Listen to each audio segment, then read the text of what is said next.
Have you ever wondered what it was like to live in Rome during the time of Julius Caesar, one of the world's most influential leaders? In this video, we are going to take you back to 100 BC and show you how Caesar shaped Roman politics and culture through his ambitious and powerful actions.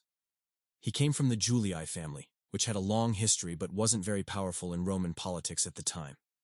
As a child, Caesar grew up witnessing the political intrigues and social dynamics of Rome, which was a hub of activity and change. When he was 16, Caesar faced a significant challenge: the death of his father. This event meant he had to take on more responsibilities and navigate the complexities of Roman society at a young age. Despite this setback, it became clear early on that Caesar had a sharp mind and a talent for leadership. He received an education that was typical for Roman boys of his status. This included studying topics like rhetoric, which is the art of effective speaking and writing. Caesar's teachers noticed his ability to grasp complex subjects quickly, and he became known for his eloquent speeches even as a young man. As he grew older, Caesar began to show an interest in the military and politics. He realized that to make a mark in Roman society, he would need to excel in these fields. This understanding set the stage for his future endeavors and the significant role he would play in Rome's history. As Caesar's understanding of Roman society deepened, he was drawn to the military, seeing it as a platform to demonstrate his leadership skills and further his political ambitions. His early military campaigns were a testament to his strategic acumen. In Asia Minor, he showcased his ability to lead and make crucial decisions under pressure. One notable event was the Siege of Mytilene, where his leadership qualities shone brightly, earning him accolades and respect from his peers and superiors. But it wasn't just about battles and victories. These campaigns also exposed Caesar to different cultures and peoples. He learned the importance of diplomacy and the art of forging alliances. These experiences were invaluable, teaching him how to manage diverse groups and use soft power effectively. Returning to Rome after his military stints, Caesar's reputation had grown. He was no longer just a young man from the Julii family. He was a war hero with a growing following. This newfound status propelled him into the political arena of Rome, where alliances were as crucial as they were fragile. And as he would soon find out, the political battleground could be as treacherous as any war he had fought. Navigating the political landscape of Rome proved to be a different kind of challenge for Caesar. The city's corridors of power were filled with seasoned politicians, each with their own agendas and loyalties. To make a mark, Caesar knew he had to be strategic, forming alliances that would bolster his position. It was during this period that he, along with Pompey and Crassus, formed the first triumvirate.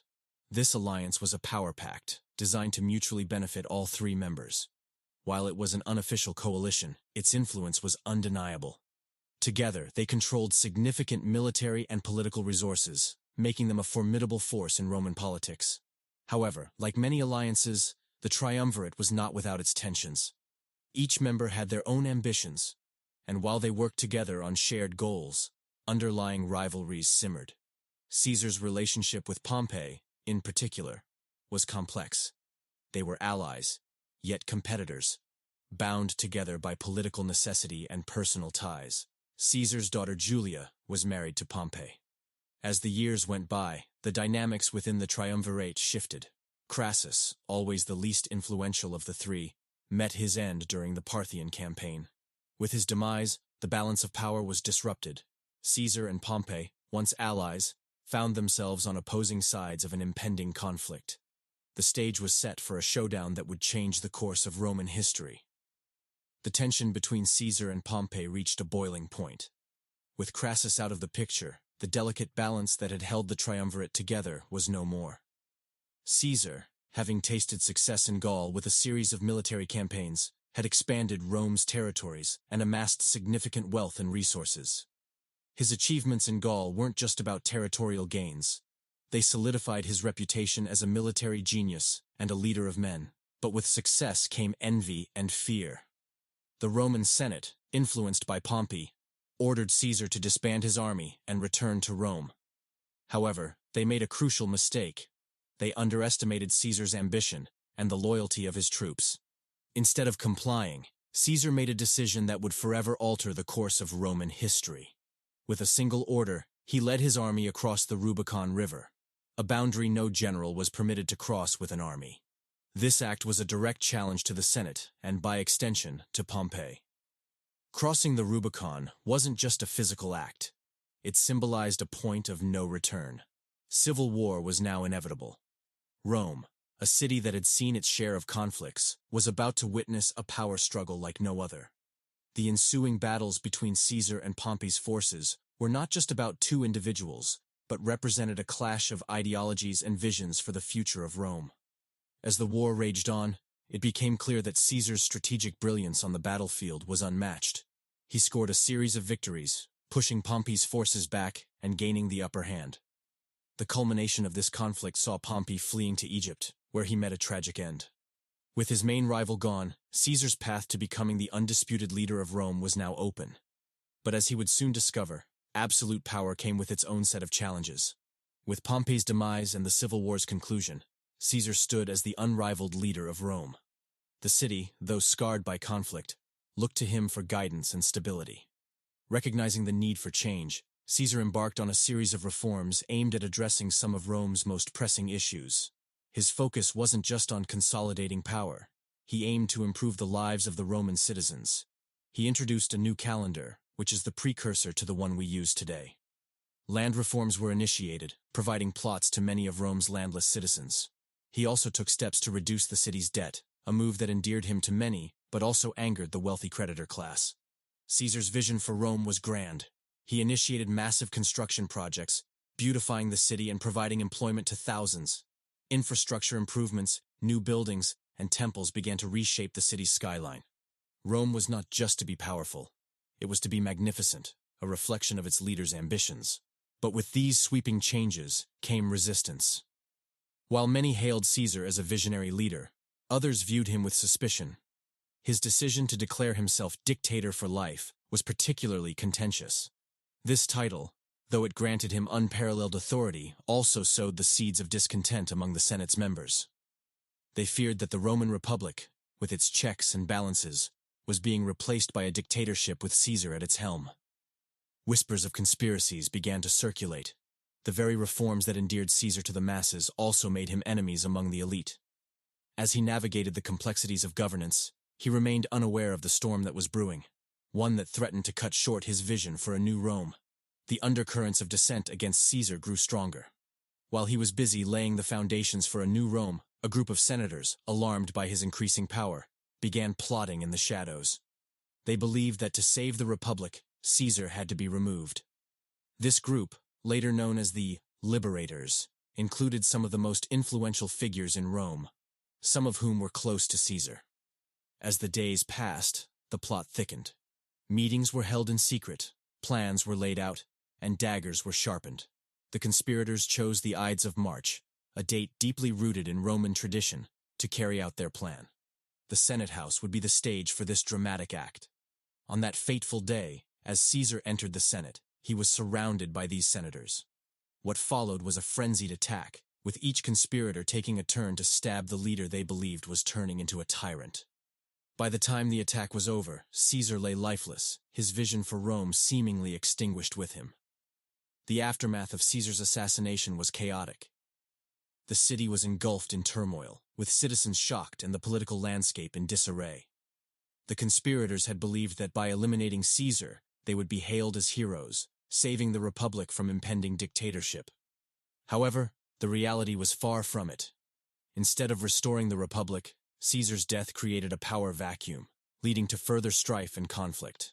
The Roman populace, many of whom had benefited from Caesar's reforms, mourned his death. His legacy, rather than being buried with him, became a rallying point. Figures like Mark Antony and Octavian, Caesar's adopted heir, emerged, each claiming to carry forward his vision. The stage was set for another round of power struggles, with Rome's future hanging in the balance. In the wake of Caesar's death, Rome found itself at a crossroads. The city was rife with tension, uncertainty looming large. The conspirators had hoped that their drastic act would restore the old order, but instead, it plunged Rome into deeper chaos. The streets, once bustling with commerce and life, now echoed with whispers of allegiances, betrayals, and impending conflict. Mark Antony, a close ally of Caesar and a formidable figure in his own right, took center stage. He sought to uphold Caesar's legacy and, in doing so, positioned himself against the conspirators.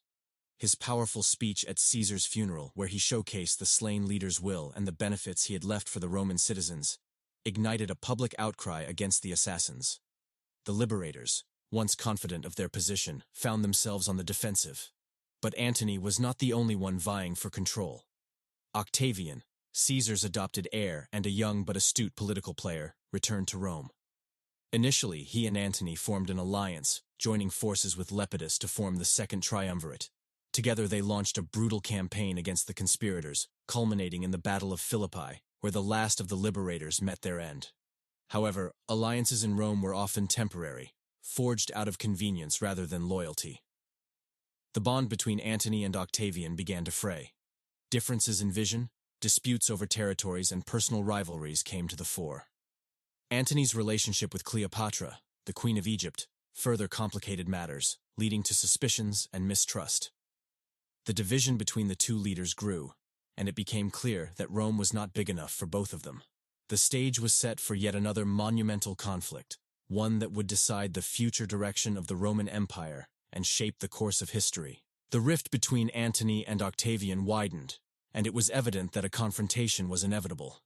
Both leaders amassed their forces, preparing for a showdown that would determine the fate of Rome. The Mediterranean, with its azure waters, would be the backdrop for this epic clash, specifically at a place called Actium. The Battle of Actium, fought in 31 BC, wasn't just a military engagement.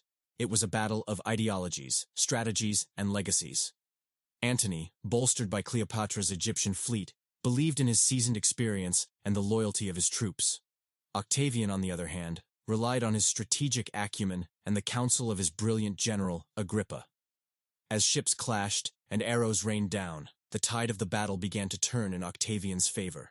Cleopatra's fleet, seeing the impending defeat, made a tactical retreat, and Antony, unwilling to be separated from his love, followed suit.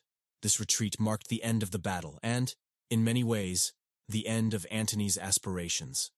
In the aftermath of Actium, Antony and Cleopatra found themselves cornered in Alexandria. Facing certain defeat and capture, they chose to end their lives, marking the tragic conclusion of their storied love affair. With Antony out of the picture, Octavian stood unchallenged. He consolidated his power, taking on the title of Augustus and effectively becoming the first emperor of Rome. The Republic, with its senators and consuls, transformed into an empire with Augustus at its helm. This transition marked the beginning of the Pax Romana, a period of relative peace and stability that would last for over 2 centuries. Rome, which had seen decades of internal strife, civil wars, and power struggles, entered a new era under Augustus's leadership. The city and its vast territories embarked on a journey of growth, prosperity, and cultural renaissance. The legacy of Julius Caesar, though marred by conflict, had paved the way for the rise of the Roman Empire. With the establishment of the Roman Empire under Augustus, the echoes of Julius Caesar's influence were undeniable. While Caesar never lived to see the empire's full glory, his actions, decisions, and reforms laid the groundwork for what was to come. The Rome that emerged from the ashes of civil wars and political intrigues was stronger, more unified, and poised to make its mark on the world. Under the empire, Rome expanded its territories, reaching as far as Britain in the west and the Middle East in the east. Roads, aqueducts, and grand structures were built, symbolizing Rome's might and grandeur. The Latin language and Roman law spread, influencing regions far beyond the empire's borders. But beyond the tangible achievements, Caesar's true legacy lay in the ideals he championed. His belief in a united Rome, his vision for reforms, and his emphasis on the welfare of its citizens were principles that subsequent emperors would adopt and adapt. While not all would rule with the same level of competence or benevolence, the blueprint Caesar provided was undeniable. Centuries later, historians, scholars, and enthusiasts would debate and dissect Caesar's life. Was he a hero who foresaw the need for a stronger, centralized Rome? Or was he a power-hungry leader who undermined the Republic's values? Regardless of the perspective, one thing was clear. Julius Caesar was a pivotal figure in Roman history. His rise, his achievements, and his tragic end are stories that transcended time, inspiring plays, novels, and films. As the sun set on the Roman Empire, replaced by other great civilizations, the tales of its leaders, especially Caesar, remained. They served as reminders of a time when Rome, with its legions, senators, and gladiators, was the center of the world. And at the heart of these tales was Julius Caesar, a man whose ambition and vision forever shaped the course of history. The story of Julius Caesar and Rome is a testament to ambition, leadership, and change. It's a reminder of how history shapes our present. If this tale intrigued you, we'd love to hear your thoughts. Please like, share, and comment. And for more such stories, hit subscribe. Your engagement keeps history alive for all of us.